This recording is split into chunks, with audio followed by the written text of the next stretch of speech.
کیا گردوتا تو جس کا ہے ایک ٹوٹا ہوا تارا، تجھے اس قوم نے پالا ہے آغوش محبت میں، تجھے اس قوم نے پالا ہے آغوش محبت میں، کچل ڈالا تھا جس نے پاؤں میں تاجے سر دارا۔ افراد کے ہاتھوں میں ہے اقوام کی تقدیر، افراد کے ہاتھوں میں ہے اقوام کی تقدیر، ہر فرد ہے ملت کے مقدر کا ستارہ۔ سب سے پہلے میں جناب کا بہت مشکور ہوں جنہوں نے اپنی دلی کیفیت کو ظاہر کرنے کا موقع دے کر احسان کیا۔ جناب سب پر سلامتی ہو۔ مجھے ملک و قوم کی تعمیر میں طلباء کے کردار کے موضوع پر اظہار خیال کرنا ہے۔ امید ہے توجہ فرما کر کچھ بہتر حل ڈھونڈیں گے۔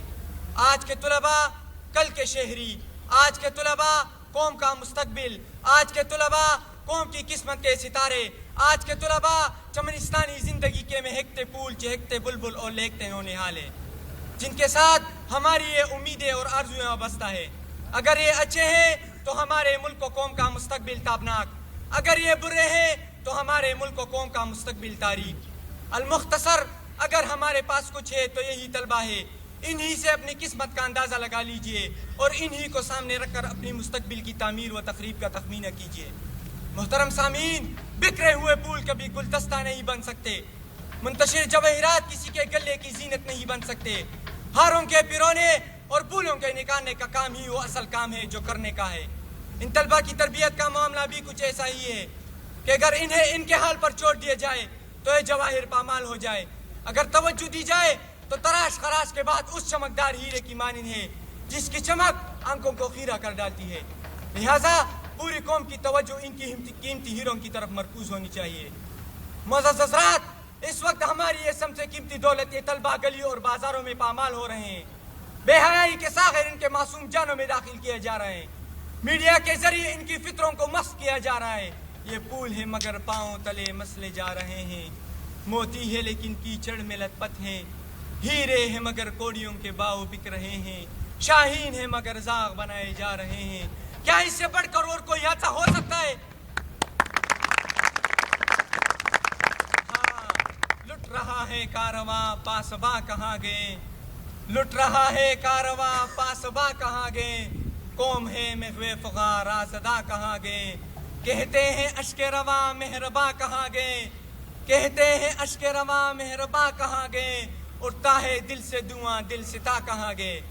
جناب والا، میں اس درماندہ قوم کے مخیر رضا سے پوچھتا ہوں کہ آپ کے دولت نے سنیما گھر آباد کر ڈالا، فحاشی کو آپ نے فروغ دیا، بے حیائی آپ کے دم قدم سے پلی پلی، لیکن طلبہ کی اخلاقی بیاری کے لیے آپ نے کتنے وسائل بروکار لائے۔ میں اس ملک کے حکمرانوں سے سوال کرتا ہوں کہ آپ کے آرڈیننس کے برکتداروں کے ہاتھوں سے برباد ہونے والے نئی نسل کی بھی کبھی دستگیری کی ہے؟ اگر کی ہے تو سامنے لانی چاہیے، اگر نہیں کی تو تم بھی وہی کھڑے ہو جہاں دوسرے لوگ سینہ کوبی میں مصروف ہیں۔ حضور صلی اللہ علیہ وسلم کا فرمان ہے کہ والدین کا بہترین عطیہ ان کی بچوں کے لیے ان کی بہتر تعلیم و تربیت ہے، اور صرف یہی نہیں بلکہ دونوں جہاں کے شہنشاہ کا فرمان ہے، اعوذ باللہ من الشیطان الرجیم، بسم اللہ الرحمن الرحیم، ان اللہ لا یغیر ما بقوم حتی یغیروا ما بانفسہم۔ واقعی اللہ تعالیٰ اس وقت تک کسی قوم کی حالت میں تغیر نہیں کرتا جب تک وہ لوگ خود اپنی صلاحیت کی حالت کو نہیں بدل دیتے۔ اسی کی وضاحت میں شاعر مشرق کچھ یوں کہہ رہے ہیں، خدا نے آج تک اس قوم کی حالت نہیں بدلی، خدا نے آج تک اس قوم کی حالت نہیں بدلی، نہ ہو خیال جنہیں اپنی حالت خود بدلنے کا۔ ملک و قوم کی تعمیر میں طلباء کے کردار کو متعین کرنے سے پہلے ان کی تعمیر ہی وہ اصل کام ہے جو کرنے کا ہے، باقی سب کام ضمنی ہے۔